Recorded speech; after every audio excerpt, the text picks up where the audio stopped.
On June 2nd and 3rd, 2011, the Center for Design and Geopolitics held its first annual conference in La Jolla at CalIT2, the California Institute of Telecommunications and Information Technology, on the campus of the University of California at San Diego. My name is Sheehan. I'm the Chief of Staff here at CalIT2. It's my pleasure to welcome you to our continuing discussion panel on planetary data and planetary governance. We have Larry Smarr, Charlie Kennel, and Naomi Oreskes with us.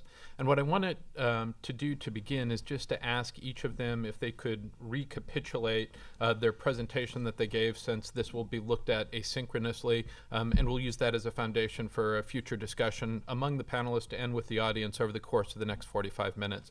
So with that, why don't I turn things to Larry?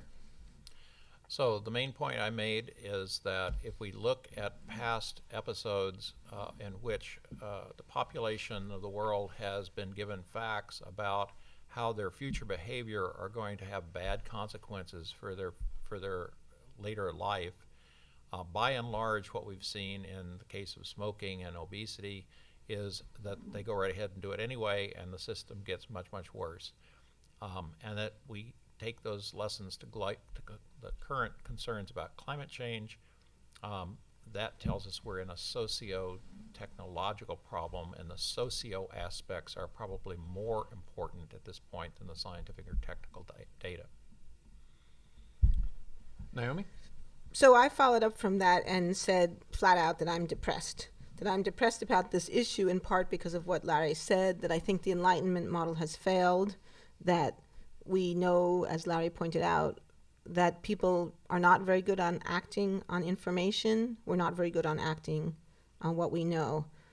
I'm also depressed about the issue because I think that much of the anger and anxiety about this issue of climate change arises from concerns about global governance and the threat that that could represent to national sovereignty and personal liberty. And I think that's an anxiety that's not entirely unreasonable. Yet without global governance, it's difficult to see how we can make progress. So I'm not faulting the people who look to global governance, but I think that we have seen both theoretical reasons and practical reasons why it hasn't helped us solve this problem. So the one area for optimism I see in this otherwise rather dismal landscape is the possibility of technological innovation and transformation. I think we do know from the history of science that technological transformation can happen rather quickly under the right circumstances, and that while people often don't act on information, they do often adopt new technologies rather rapidly and sometimes rather surprisingly. So one of the questions we face then is, how do we get people to do this? How do we develop the technologies we need? And I concluded by just saying that I think we haven't done enough. We, the intellectual and academic and scientific community, haven't done enough to communicate a sense of urgency about this problem. Opinion polls certainly show that even among people who accept the science, most of them don't have a great sense of urgency about it. So we need to do a better job of communicating that urgency, and that means communicating how we feel about it, and in particular, communicating the things that we love that may be lost if we don't act immediately on climate change. Charlie? Well, I think I'm going to rephrase what I said earlier in terms that I wish I had said it then. Well, that's the great thing about the second chance, right? So I guess really the question I was thinking about was, how are we going to manage the risks of climate change over the next, say, half century, our children's lifetime? And there are basically several premises to that. First, that it's going to be exceedingly difficult to deal with the carbon dioxide problem. It's the most fundamental one of them all, but because of the long lifetime of carbon dioxide in the atmosphere, it will respond very slowly to whatever we do to limit carbon dioxide emissions, tens of years or more. And besides, I'm rather pessimistic that the current round of global negotiations will prove productive. And even if they did, we've probably done as much as possible, humanly possible at the present time, to launch the world energy industry on a new path. And it will take 40 or 50 years before it has a major impact at the global level. So we're in for a lot of climate change, no matter what we do. And the question is, how can we manage? Are there any things that we can do in the next 10 or tens of years until carbon mitigation comes in to take the edge off climate change? And there are several things that we can do. We can work on methane.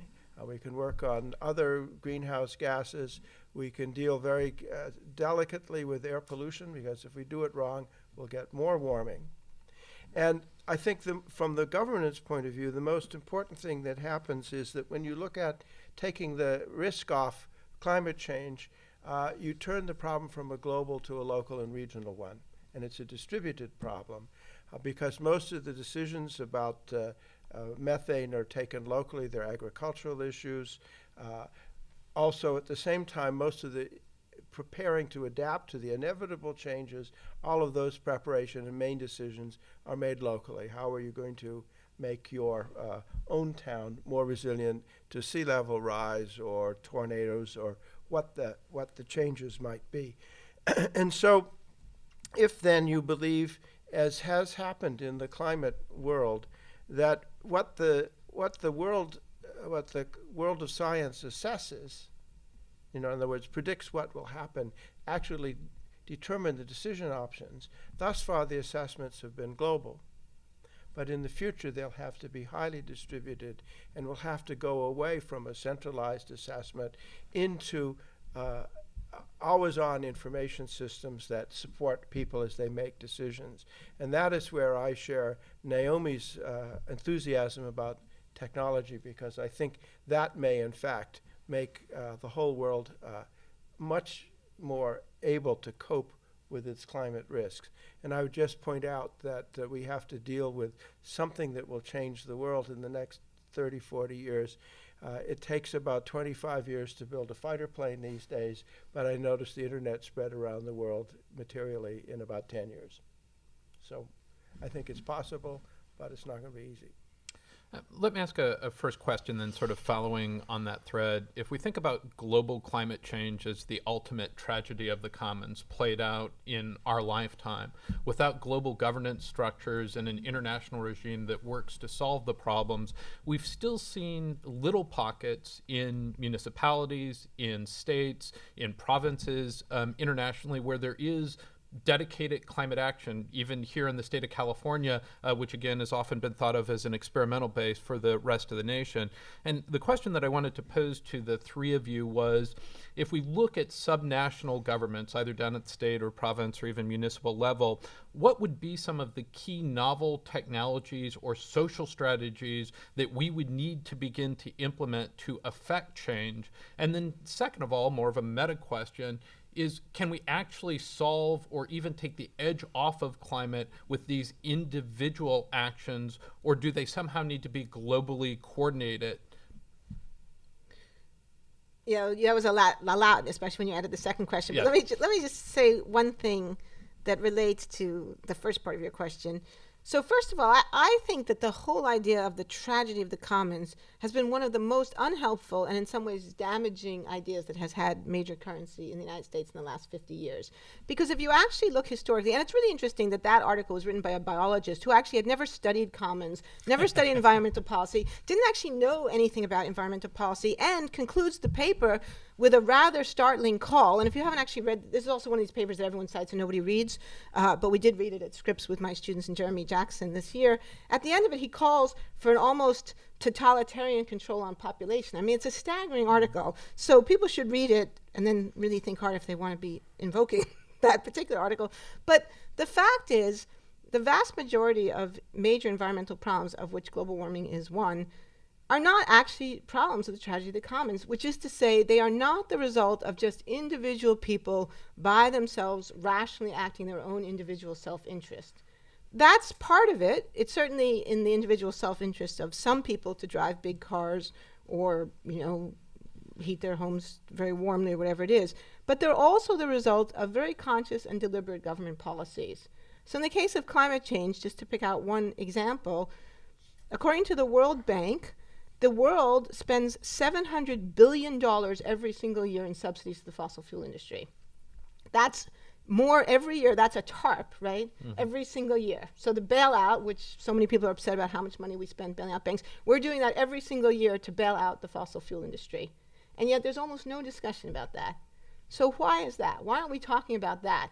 So that's just one tiny example, but it shows the ways in which government policies make huge differences. So we make decisions that are in our own rational self-interest, but that rational self-interest is conditioned by the fact that gasoline is extremely cheap, that driving is extremely cheap, that in most parts of the United States we have excellent roads and bad public transportation. So what's in our own rational self-interest is highly contingent on the policies that have come before us. So I think it's a big mistake to talk about the tragedy of the commons without, at the exact same moment, also talking about the policies that support certain rational choices and not other ones. Well, let me come to the local issue. I think there's a lot of optimism there, and now there depends on whether you're talking about mitigation or adaptation. That is, are you trying to lower the greenhouse gas emission from a locality, or are you trying to make it capable of handling the more extreme and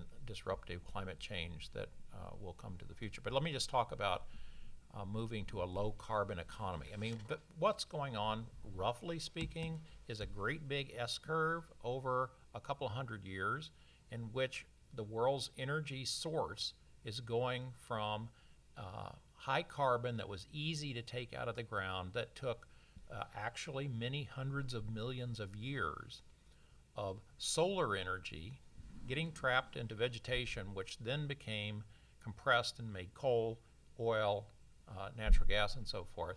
And so that hundreds of millions of years of production of fuel is now being consumed in hundreds of years. So there's 1,000,000 to 1 time compression. And if you ever want an example of something that's on its face unsustainable, that would be a good example. And so then what we're doing is we're going to therefore have to move to totally zero carbon renewable energies, and that might take 50 years or it might take 100 years, but it will happen. And at that point you will be sustainable. And then the only issue is how much damage to the planet, particularly damage that will continue to carry out, as Charlie said, because of the oceans taking centuries to release the heat and so forth, have you done in that S-curve transition? And so that really sort of, to my mind, captures it. And so we're seeing a lot of, like you would see in internet or anything else, early adopters. Take the Northwest, just one example. They've just announced, literally in the last 6 months, that the last coal-fired power plant in the Northwest United States will be closed down by 2020. And cities like Seattle actually have a zero-carbon Seattle plan that's been discussed at the city council. Can you imagine that? And there's a whole set of actors from the community. There's a number of these zero-carbon plans for cities, and in some cases provinces. British Columbia comes to mind, around the world. And so I think these seeds of innovation, these seeds of action, are the one thing that I find to be very optimistic about. And I think I will agree violently with you and also respond to Jerry's question.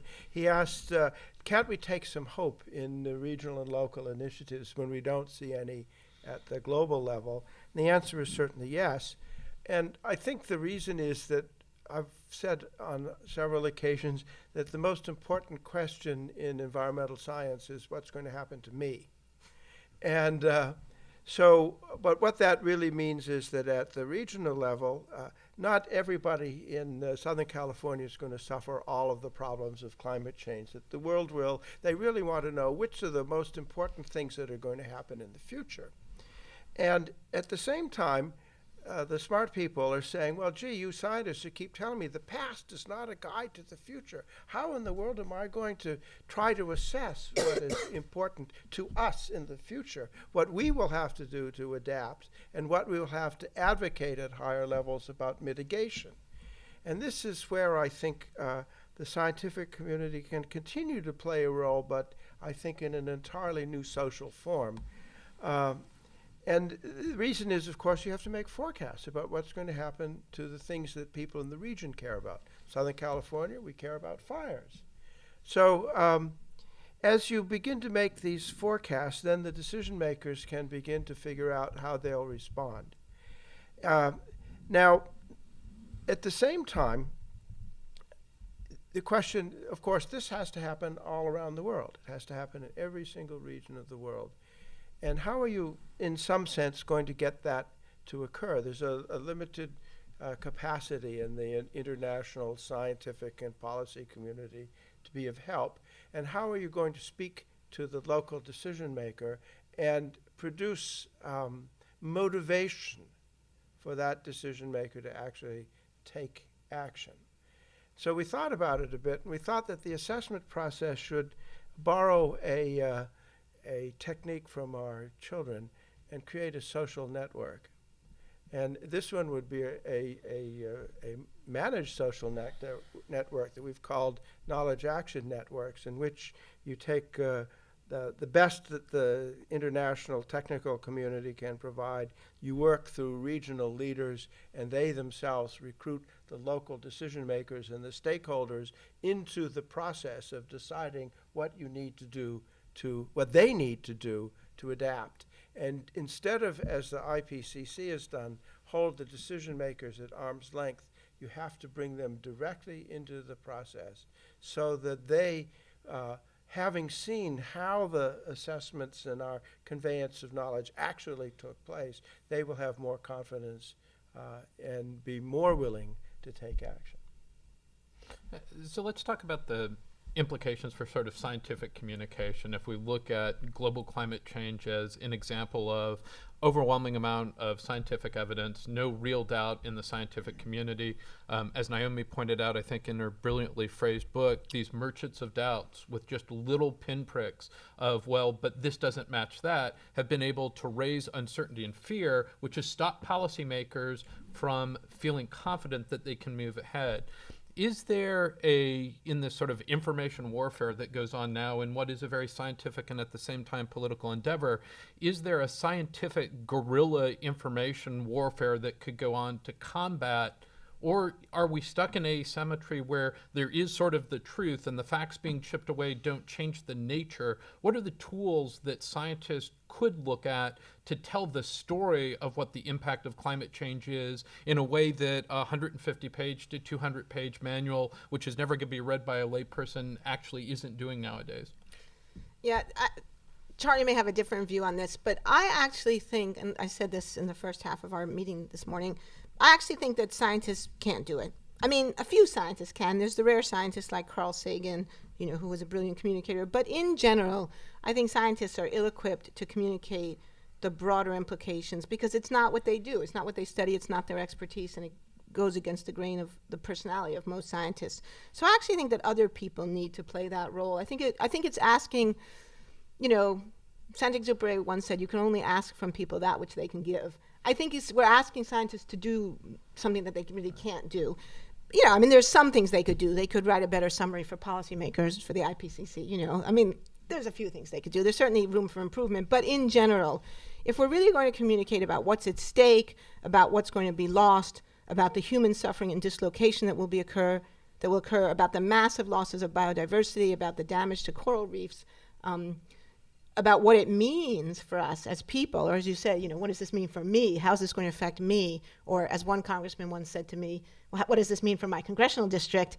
I think that other kinds of people have to get involved. And I especially think artists, writers, people who do know how to communicate about the emotional component of it. I think those people have a huge role to play. And I'm kind of excited about some things that are going on in the artistic community right now.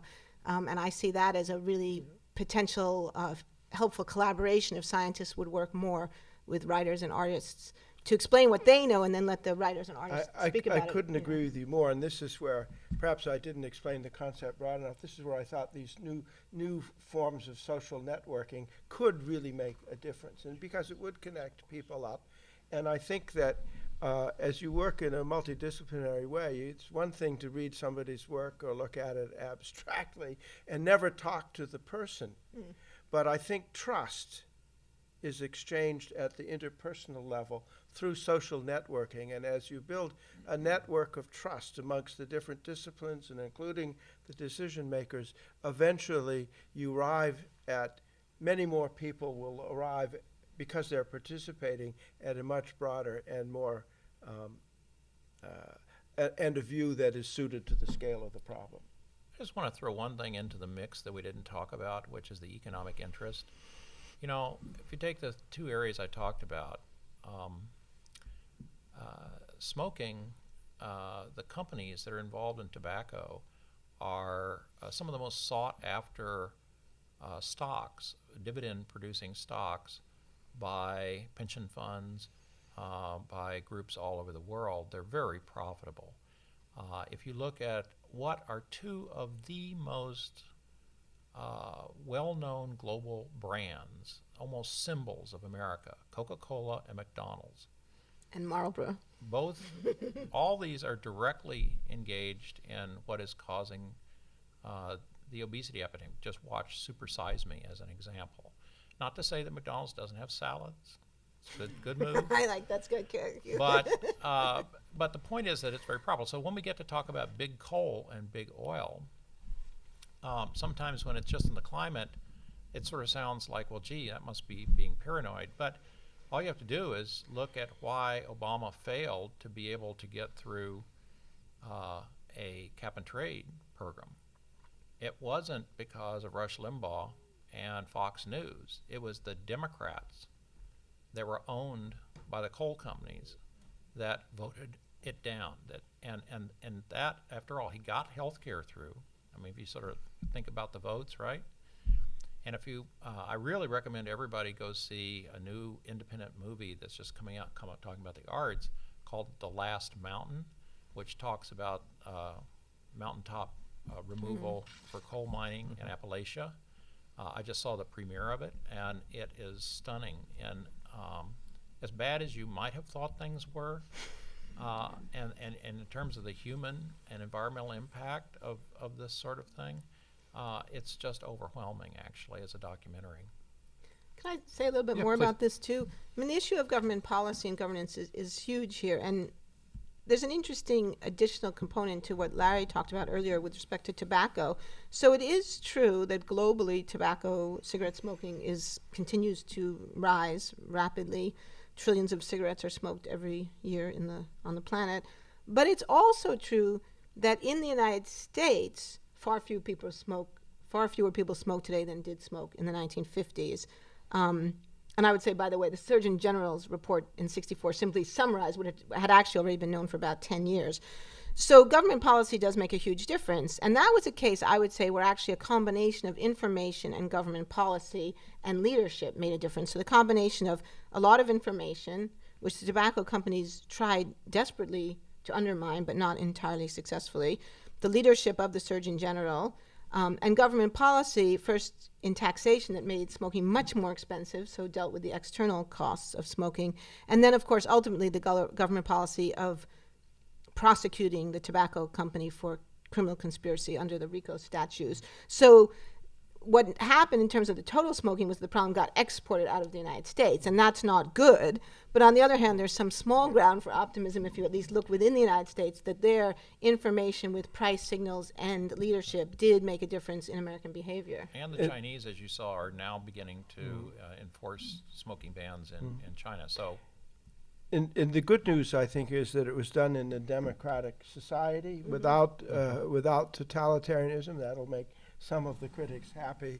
Although they accused anti-smokers of being Nazis. Yeah, but the bad news is it was a profound social change in an area of much less pertinence to total human life than the climate change problem. And the really bad news is it took 40 years. Right. And so over those 40 years, we can expect very significant climate change. We don't quite know the magnitude yet, but we know it's going to be there. And so we have to start worrying. All of the measures that you can think of that are profound enough to deal with the issue are multi-decadal, and we've got problems looming ahead. And so my concern has been, are there any practical steps we can take in that period of time in order to give ourselves and the rest of the world more time. Yeah, I think that's a crucial issue. And, my readers have said there's an optimistic and a pessimistic reading of my work, right? The optimistic reading is that in each of these previous cases, tobacco, acid rain, nuclear winter, the ozone hole, eventually we did take action based on the available scientific data, and we did do something about the problem. The bad news reading is that it took 50 years, Yes, right? And we don't have 50 years so left. Perhaps we've discovered some sort of law of social action in this area. I mean, seriously, have we encountered? Well, historians don't believe in laws of social Well, action, but we okay. do learn. Yeah. We do believe in learning from Yeah, experience. that's true. Thank you. I stand corrected. Why don't we open questions to the audience? We've got a microphone, and if you have a question, we've got a runner on the side. I'm under light, so does anyone have a question? I've been working on a book dealing with contemporary art and climate change, and one of the things that helps me in my work is to widen the frame outside the U.S. because of the kind of political ideological impasse here. It feels much more hopeless than if one thinks about what people are doing in other parts of the world, like the EU and Australia and Britain. And in fact, most of the news that I find from climate change is always coming out of Britain. So it just helps in terms of thinking that there are others who fully understand what we're facing. I feel it's been very depressing to see the situation in the U.S. on these issues. So that's one thing that I think matters, and not to just look to the U.S. at this moment. And I had a second question. Please. I mean, in writing a book like I'm trying to do on climate change and visual culture as well as contemporary art, I'm focusing on the poles, the Arctic and the Antarctic, but just visually shifting the terms, because I think there's a kind of visual vocabulary that's very limited and it's too apocalyptic, and somehow I think the visual and the visual literacy around this is really important. And that includes data, but other kinds of visual images as well. And I just wanted to hear feedback on that, if people think this is also another way to go. Can I? Sure, Charlie. A couple of remarks. California is about half the population of Britain, about the same geographical area, and about the same gross product. And when you think about the efficacy of distributed action, we did, in fact, support our climate change bill. And probably California and Britain, at least at the leadership level, are thinking along the same lines. But the rest of the United States, very complicated, much more complicated society. So put that aside. I have a story that may be of use to you. I recently attended a conference in Rome on the disappearing mountain snows. And to that conference, there came a very impressive gentleman named David Brashears, who works for the Asia Society, and he's a mountain photographer. He's made 50 trips to the Himalayas, and he has a GPS-controlled camera system that knows exactly where it is pointing, and he has gone to areas where there are historic photographs of the mountain glaciers in the Himalayas, and gone back to the exact spot and taken the exact view, and then, as Larry will appreciate, has sutured many megapixel images from multiple images, and has got some very impressive visual evidence of the retreat of the glaciers, which is, to a very large extent, uniform. I mean, it happens almost every place. So, but much of the conference was concerned with the question, what will the denialists say about this? And what they will say is, well, the glaciers have been retreating since the end of the Ice Age. What's different about it? And the answer is they have been, by and large, retreating since the end of the Ice Age. We only have data that goes back to 1860 in one case in the Alps, and that will show that there was a sort of continuous retreat, perhaps from the Little Ice Age that preceded that. And then only in the last 30 years can you see an acceleration. And it's notable, and the experts will tell you it's profound. And the experts who've also been making data from the last 30 years around the world, the space observations only came in, and those show that glaciers in every corner of the world are retreating. So there is a case, but it is very subtle, and it can be picked apart easily. And so we had visions of these people saying, oh, so what else is new? These people are just trying to pull out our emotions with these pictures. And so what's happening is that they're giving people a cognitive cover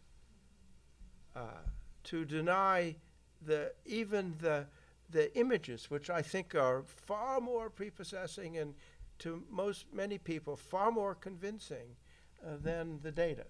But there's another way to think about images, though. I mean, so it's interesting that you talked about visual evidence. Yeah. So you're thinking about these images as scientific evidence.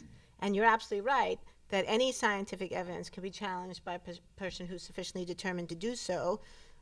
So I think that one of the mistakes scientists make is to do exactly what you just described, say, oh, but what will the denialists say about this? Because if you do that, you're allowing them to frame the debate. And you're saying, oh, we have to anticipate their worries and figure out how to get around it. I think that's an error because, as I just said, no matter what data you come up with, the people who are sufficiently determined will find ways to challenge it. But if instead of thinking about the visuals as evidence, and instead you think about the visuals as evocative, communicative. I'm working right now with a really amazing sculptor, Dario Robledo, who does installations related to the questions of loss.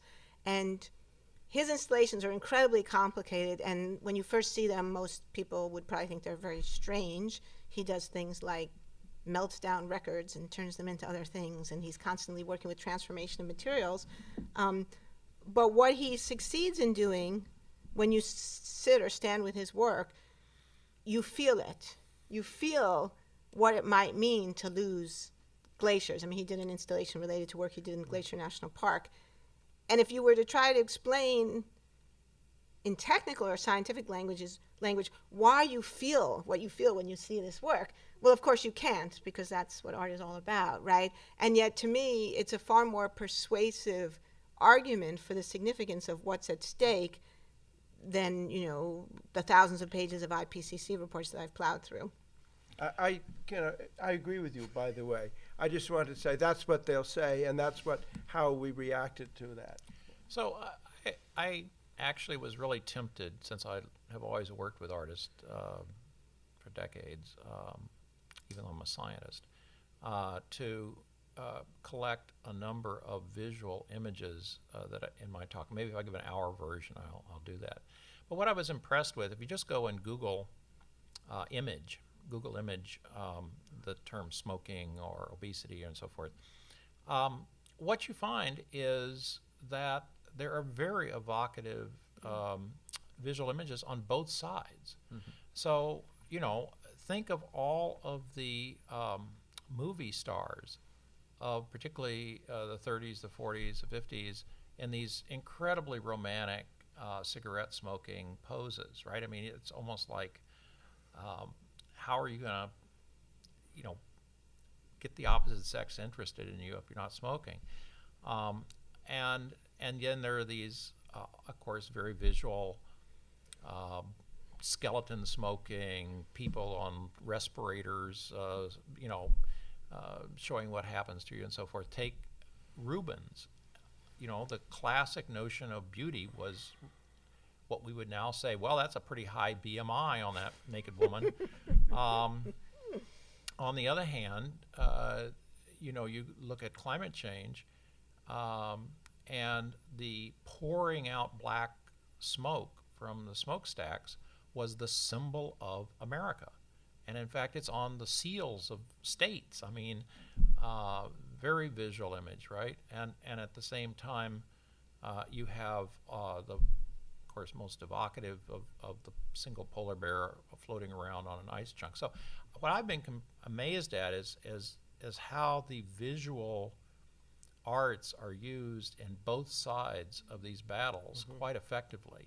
And sort of one of the things you might want to look at is an analysis of the visual means, and of course in America that's turned into marketing. The thing I came to, is because it's all very well that the Europeans are like cool, but look at my chart. They're not the emitters. The only two emitters on the planet that to first order matter as individual countries are China and the U.S. And so if we cannot bring the war home, if we can't get these discussions happening in those two countries, then we will not make any significant effect on reduction of CO2 emission. Other questions from the floor? And when you ask your question, if you could identify yourself, that would be great. My name's David Four. I work at an organization called LIBA, and we do interaction design and product design, and mostly in healthcare right now, creating commons among patients and doctors and researchers. And we're trying to work out the best ways to do that, and certainly the commons, the notion of the commons is extraordinarily important there to drive rapid change, and to do so in a networked way, right? Where you're broadcasting requests for questions, and you're bringing in answers to those questions, and not necessarily filtering them in a hierarchical way, but doing so in a collective way, so that big questions and more localized questions can be posed and answered.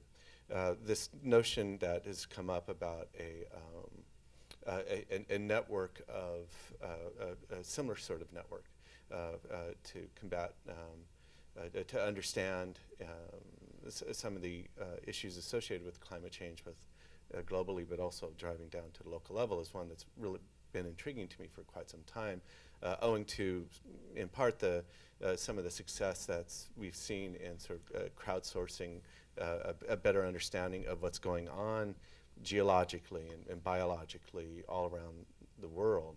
I want more from you on this. It's a very inspiring, very interesting issue for me. So I don't have a specific question. I want to know what is going on right now in that regard, and in a sense, what's needed to assist that to all the panelists. So one of the things that I've argued for years is to just go straight to the kids. You know, they're the ones that they're the digital natives that have grown up in this social sharing environment. And if you think about in California, there are 9,000 K through 12 schools. So think about a map of California with 9,000 dots on it. You know, that's pretty fine-grained. And now imagine, take an issue like water, and whether it's water pollution, water scarcity, and imagine every school adopting its local watershed. And as a project, going out and photographing and uploading to Flickr and sharing, tweeting, Facebook and so forth, the people who are causing the pollution, the people who are overusing water when they shouldn't be, things like this. You know, I think this could be very powerful. And these kids are now capable, because they're connected by the internet to schools all over the world, the ability to have schools start sharing this information among each other, and the kids going home to their parents and saying, Daddy, Mommy, what are you doing? What in the world are you doing? You know, stop it. And kids will say things like that in a way that, you know, rational adults won't. So I don't know. I just think that it may happen on its own. And these visual images, particularly the famous polar bear, are having a lot of impact on young people. And I think they do care a lot about it. It's their future, after all. Most of us are going to check out long before the worst stuff happens, and they're going to live with it, and their kids are going to live with it. I think I can add to that a little bit. Forgive me for giving a personal anecdote, but a few years back when I was at NASA, a lot of more important people couldn't do it, so it fell to me to open up Earth Day on the Smithsonian Mall. And so we had a number of things and speeches and the like. But the most impressive display had actually been sponsored by the Lockheed Martin Corporation, and it was a large Buckminster Fuller globe with literally thousands of tiles on it. And these tiles had been taken apart and sent to school kids around the world. And they were to do exactly what Larry suggested. make a map of your little region, and then find out how it connects to your neighbor regions. And oh, by the way, you've also got to talk to somebody across the world about their issues. And so they promoted this whole effort, and I would suspect that there is one class of school kids that kind of understood the whole question of adaptation to climate change because they could see it in their own neighborhood, and they saw how it affected their neighboring neighborhoods. But we don't do that on a regular basis, but I can assure you there were a bunch of happy kids on the mall, and they were all talking to one another, and it was all pretty impressive. Naomi, any comments to add to Charlie and Larry? Well, that's a great example, and I think all of us know heartwarming and uplifting examples like that, but then you worry about the scalability problem. I agree, yeah. And you also worry about the larger social situation that we're in. And again, I seem to be in a depressed mood today, so I'll just, play the role of splashing cold water. So we live in a world where all those wonderful schools in California have very little money to do anything, and most of our high school teachers know very little science, as you probably know if you've gone and done guest talks, which most of us have.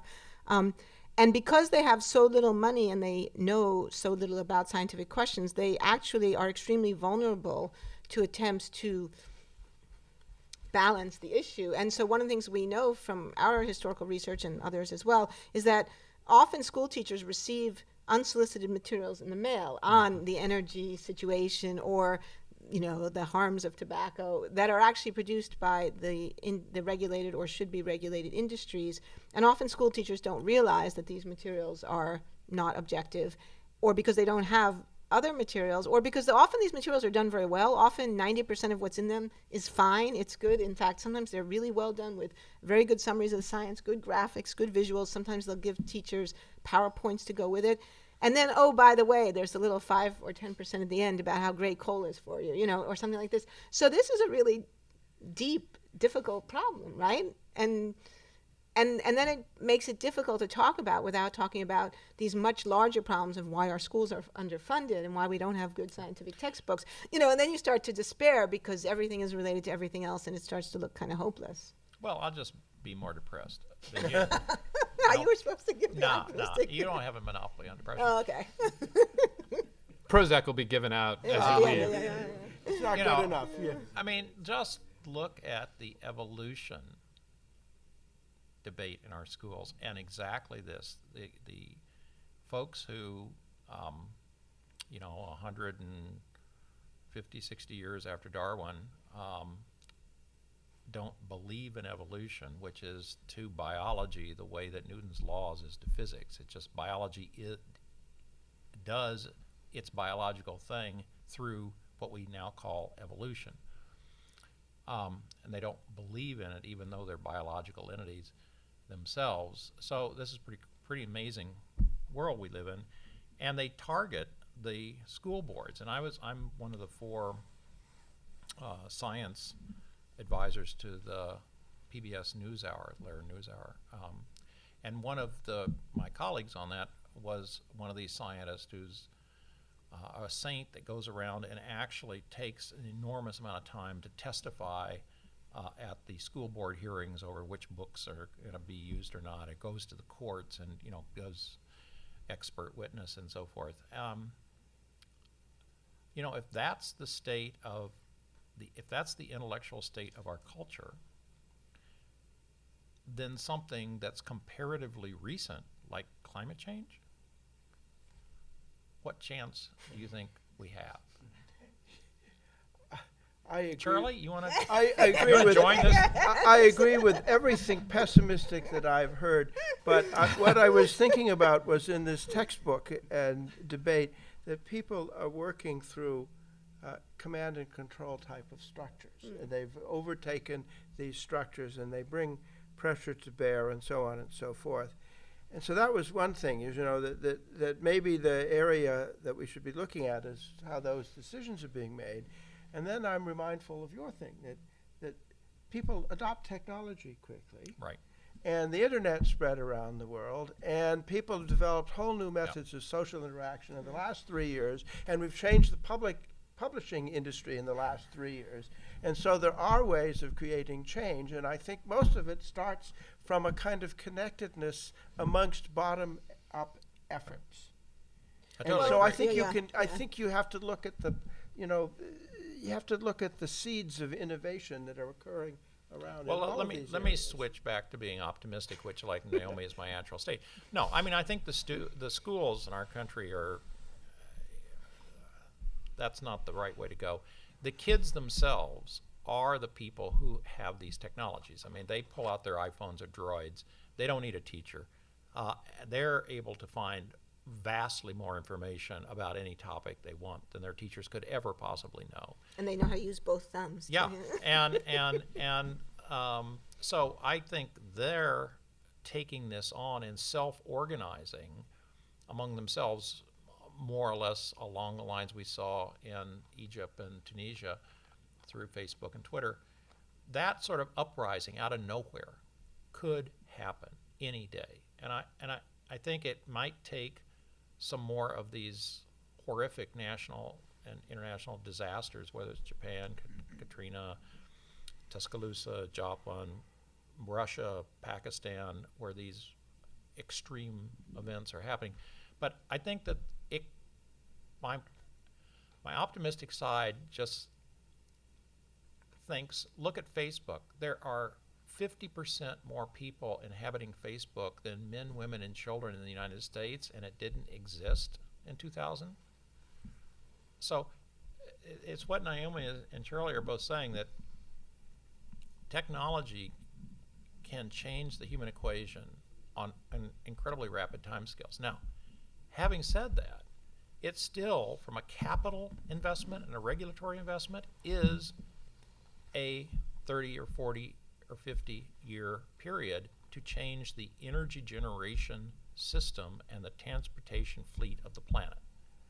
And I don't see any way technology is going to alter that other than getting solar cheaper so we can get it out quicker and so forth. But still, it just, I mean, look at the solar plant out in Anza Borrego and the Sunrise power line that has taken 10 years of debate and legal action here in San Diego until it's finally underway.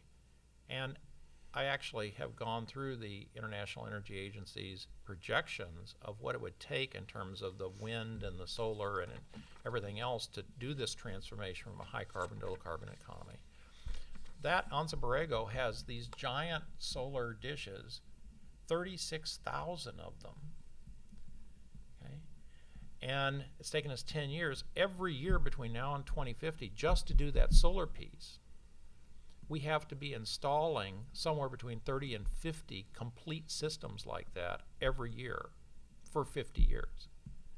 So that's the scale on which turning this juggernaut of the global fossil fuel high carbon energy system around is going to take.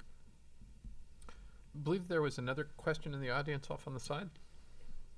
Hello, my name is Ethan Sutar Rao. I am a cognitive science student at UCSD, but my connection to climate stuff goes back a little bit farther because my father was actually involved with climate science at Scripps in the 80s, 90s. And to the point that I actually, in elementary school, did a project on the coming ice age in about 3rd grade.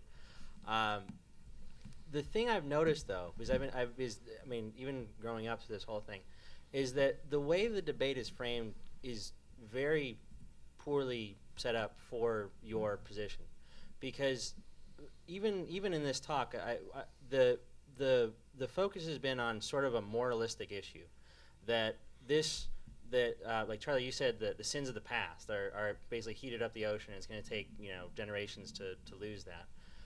That there's an ethical issue with this thing, and almost a vilification of people who doubt climate change, and those things are actually probably true. I wouldn't argue that they're not. But it puts you in a very difficult position when you're actually trying to make friends on the other side. Mm-hmm. Mm-hmm. And it doesn't have to be that debate. I guess that there are a couple other ways I think you could go at it that I'd like to I'd like to hear your thoughts on this. That one is that there are proactive solutions to some of these problems.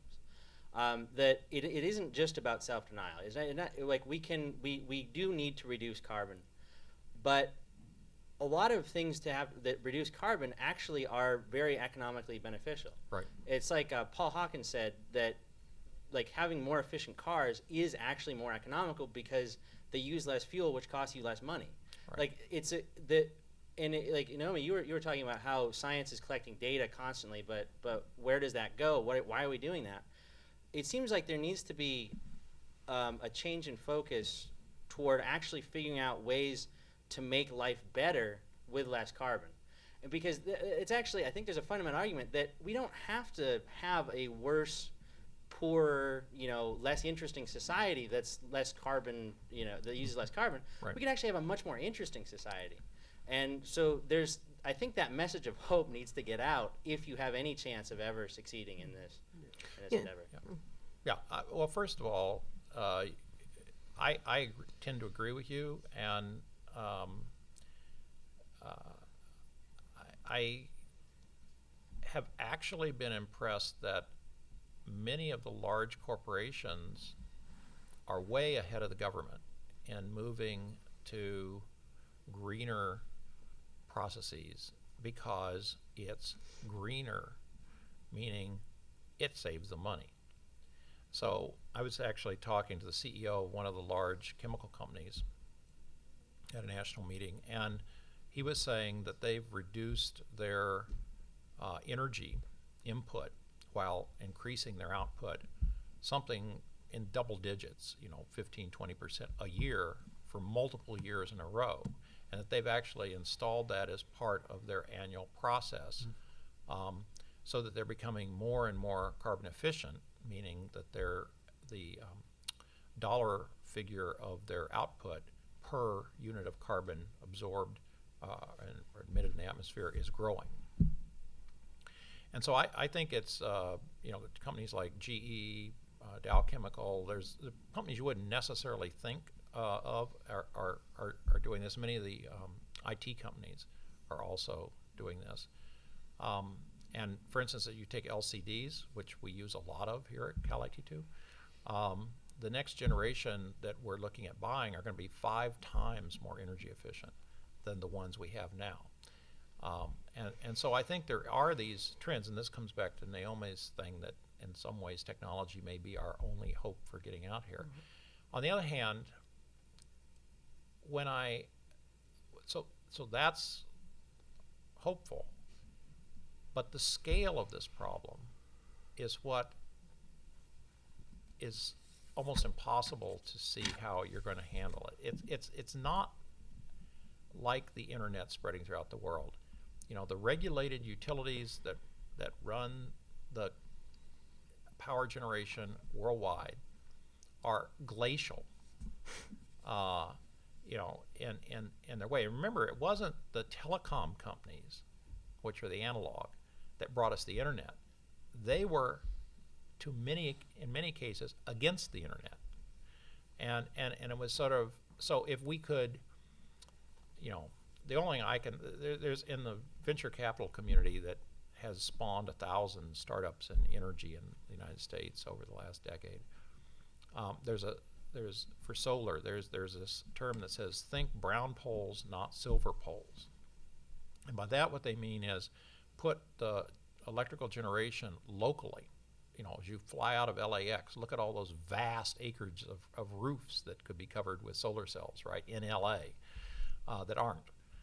And then use the existing brown poles for electrical distribution without having to go and build a sunrise power line out into the desert where so many of these centralized solar plants are doing, because once you start building silver poles, it's very visible. It's a lightning rod for lawsuits, and it takes 10 years. So that's sort of the analog of the internet and the telecom companies. If we could decentralize the generation of electricity and say electric or very efficient hybrids really took off as a consumer item, it would sort of undercut the more glacial large-scale companies. Can I ask a follow-up question to that then? Because, I mean, everyone who flies over cities, LA, San Diego, we all have this obvious thought, and people have talked about it. So what do you think is the biggest obstacle, though, to actually implementing a distributed solar program over rooftops across Los Angeles? Well, I mean, it's actually, California, there was just an article in the newspapers about a few weeks ago. California has over twice the solar electrical generation capacity of any other state in the country. And oddly enough, the second one is New Jersey. Go figure.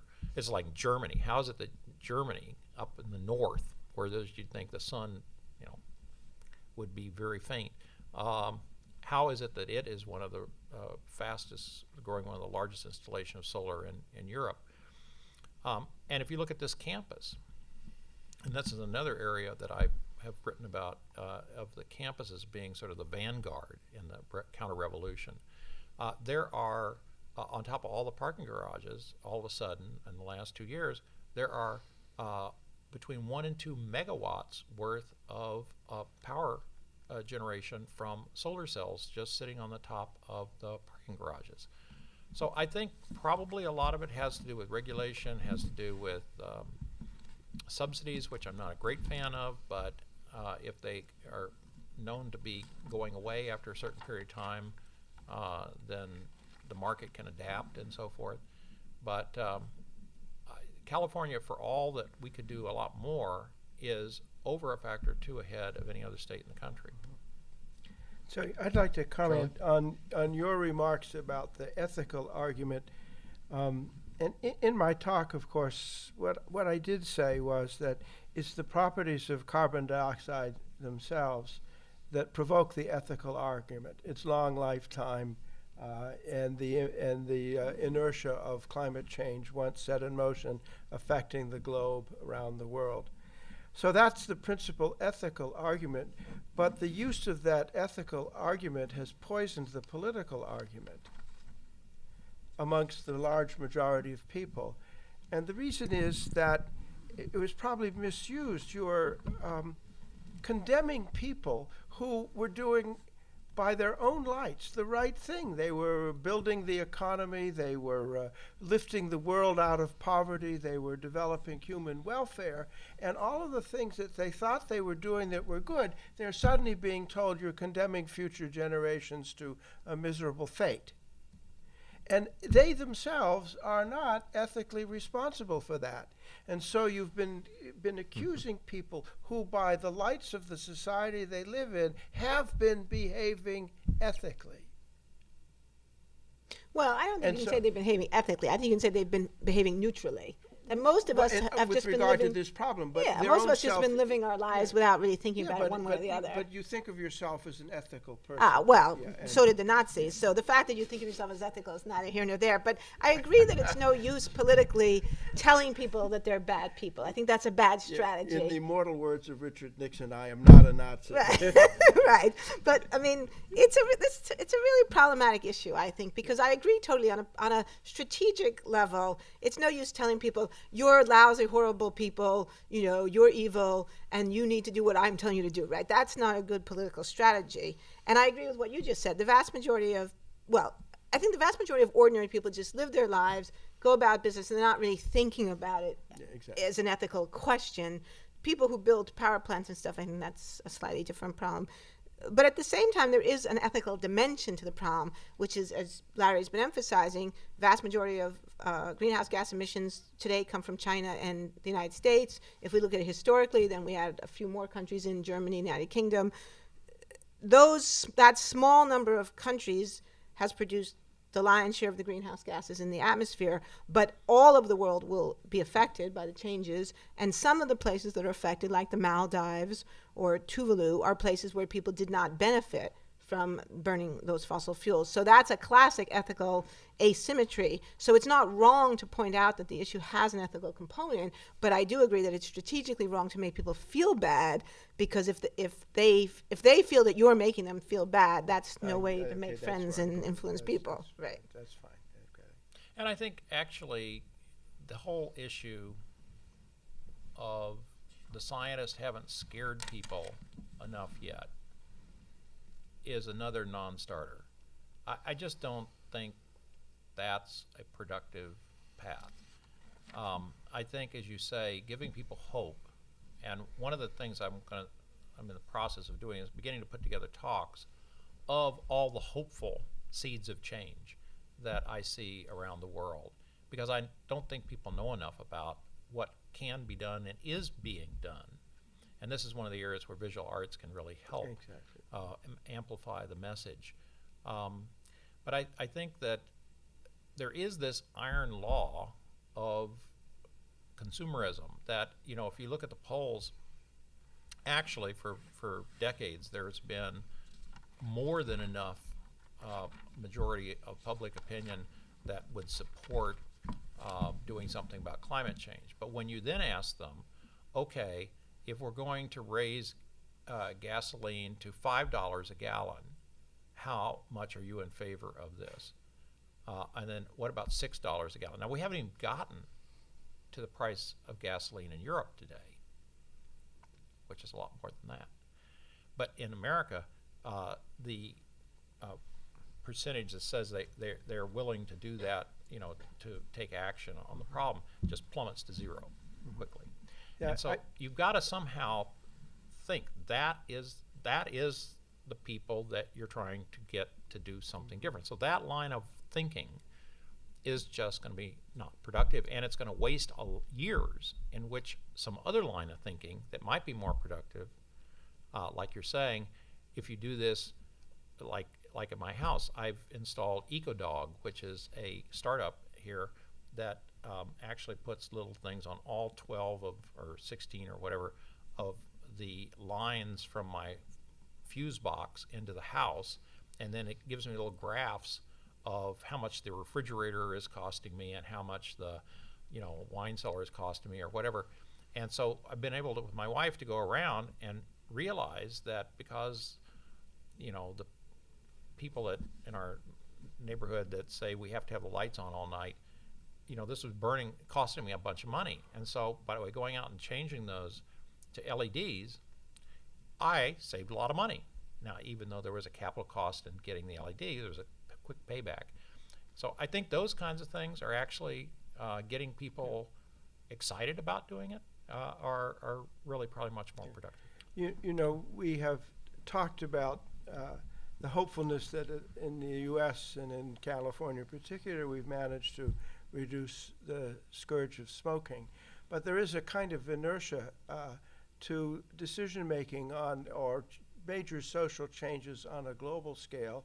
And just to put it in context, a problem that was solved, I'm going to put it rather bluntly, climate change is to the 21st century as colonialism was to the 20th and slavery was to the 19th.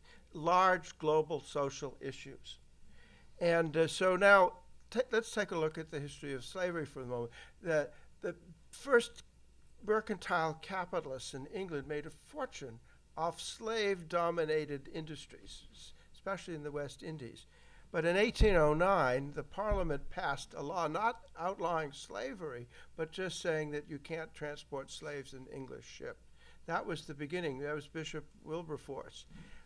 The whole issue then grew throughout the century. We fought a civil war in 1864. And 1862, I think, was the Emancipation Proclamation. And in 1888, finally, Russia eliminated serfdom. So it took a whole century. And now we look upon basic freedom, or at least lack of servitude, as a basic human right. But it took a century, basically, a whole century to accomplish. And I think climate change is the task of this century. So we've reached the end of sort of our panel time. I wanted to give each of the panelists just a few seconds to share with us perhaps a closing optimistic thought as we move forward into the afternoon session. Well, I really think that there are many positive stories around the world. I think we need to gather those stories and give them much more airtime, and I believe in the power of art in its many facets to be one of the most important aspects of giving us that hope and momentum. Naomi? Do you want more time to be optimistic? Yeah, I could go to Charlie. Yeah, no, I have something to say, but I'm going to be somewhat resistant to your tyrannical pressure to be optimistic. I mean, I think this is a really complicated question, and I think that it's absolutely the case that it is important to emphasize the positive, especially in terms of emphasizing areas in which we can see ways to move forward. I think it's clear that that's essential. But at the same time, it's complicated because some people lately have been quoting Martin Luther King and, saying, well, it wouldn't have worked for the civil rights movement if Martin Luther King had got up and said, I have a nightmare, right? And that's true. We know from history that hope, optimism, vision is really important for social movements and change.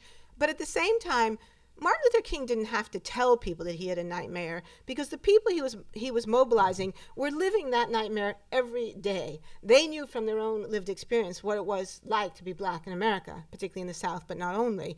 They didn't need him to tell them that for them to be motivated. They didn't need him to motivate them. They were motivated. They just needed a leader to articulate the vision of how to move forward. So I think this issue is a little different in that respect because a lot of us get the issue and are motivated, but then other people sort of get the issue but don't want it to cost them money to fix it, and then there are other people who really don't get it or who do get it and actively don't want to do what would be involved. And so for those people, just saying, oh, we have a hopeful way forward, I mean, I don't think that by itself is sufficient. I think it's a necessary condition, but I also think more thought about the motivation, not fear-mongering. I agree fear-mongering is unhelpful, but what I would call loss-mongering, recognition of what's really at stake here, that what is at stake here is very, very great, and it will ultimately affect all of us as it is already affecting hundreds of millions of people around the world.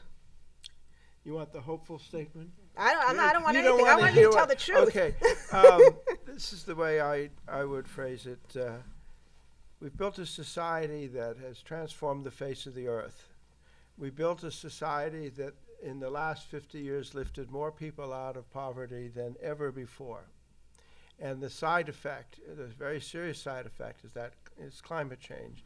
So my mantra is, we got ourselves into this, we can get ourselves out of it.